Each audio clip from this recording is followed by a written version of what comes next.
In early October, we traveled to Albuquerque, New Mexico to check out the International Hot Air Balloon Festival. That was a new experience for me, and everything was definitely scenic AF.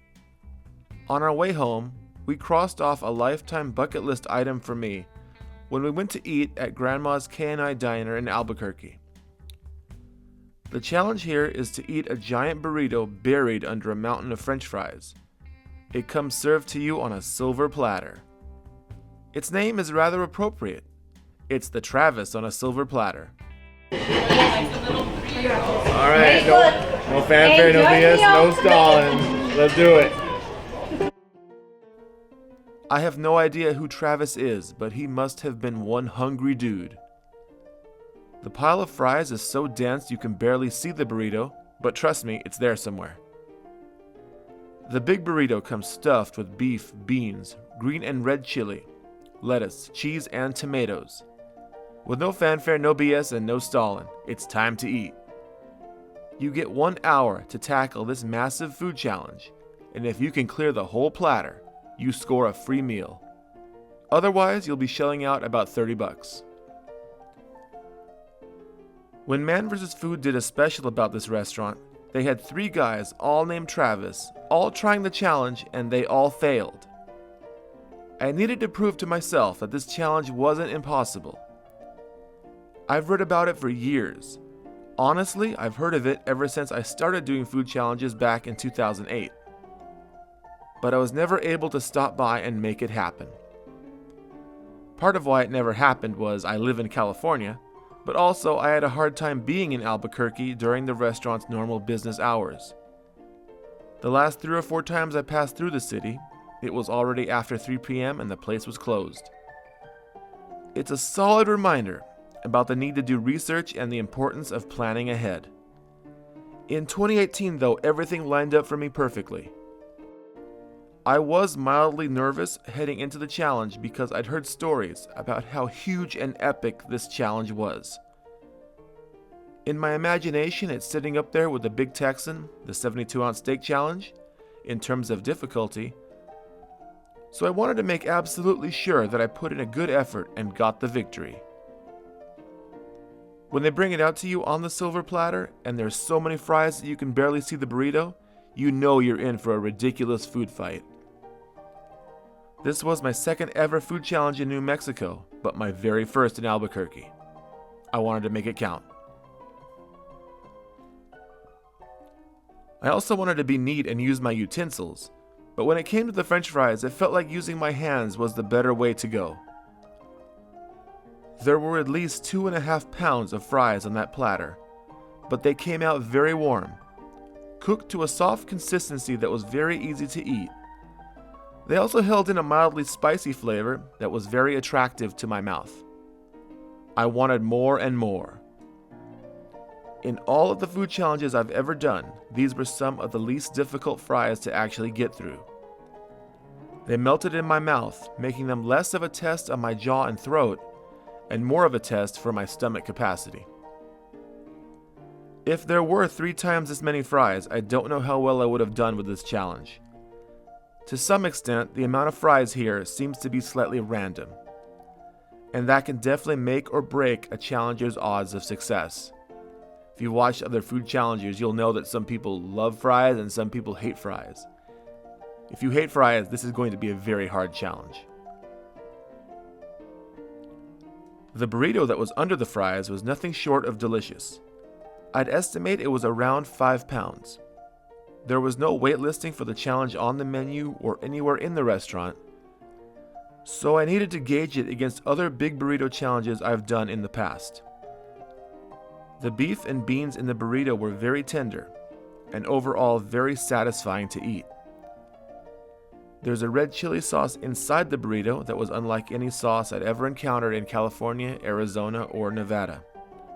Once again confirming that New Mexican cuisine really does exist in its own world. You cross that state border and all of a sudden you're just eating really different food. The sauce was spicy at times and in some spots slightly bland, but it had a very meaty flavor that went well with everything inside the burrito. It also made everything a little wet, including the tortilla that wrapped up everything. And that wetness softened the tortilla enough to make chewing through it a breeze. The green chili on top of the burrito was fascinating. It was only mildly spicy, but it contained some floury flavor that didn't remind me of any chili I'd ever eaten in California. Gotta love that green chili. The cheese, lettuce, and tomatoes added to the variety of textures, but honestly they were a blur and they were very easily forgotten in the whirlwind of French fry and chili sauce.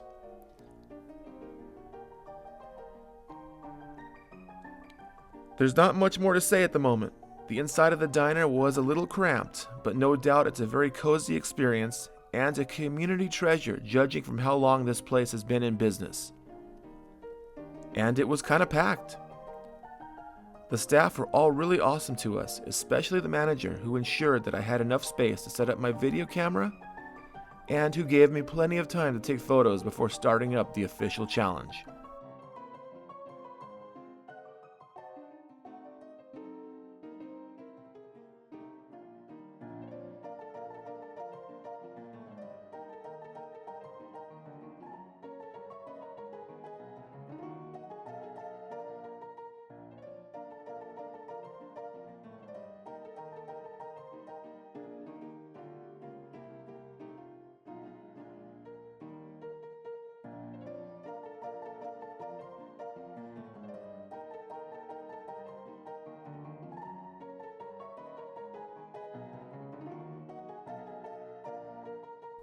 With most of the burrito and the fries already gone, the manager came over and set down a framed photo in front of me of Stephanie Torres, rest in peace. And the manager told me that Stephanie set the record on this challenge a few years ago. She finished in 25 minutes, and by all accounts, and without realizing it when I started this challenge, I was actually on a pace to better that time.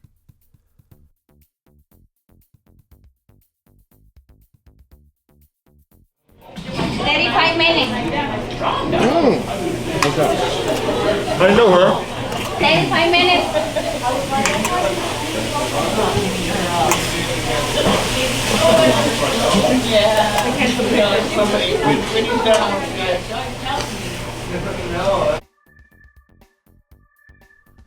All I really wanted to do that morning was complete this challenge, but setting a record made it even more memorable.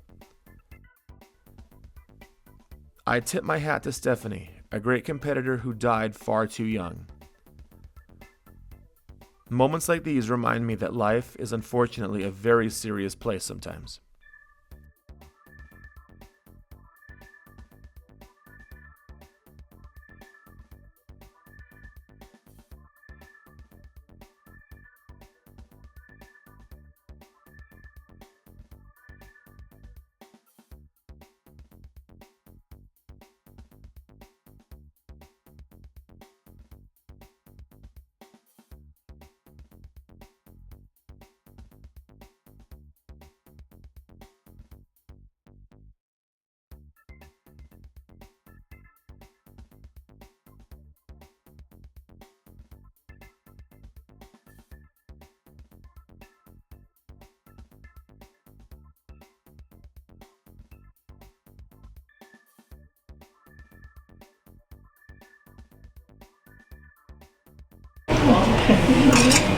Almost 20 minutes, no? 2 minutes for 20? 17. Yeah. Estoy bien ocupada, Marcos, pero ocupada. Any more coffees? Free breakfast. Free breakfast for el guy, yay!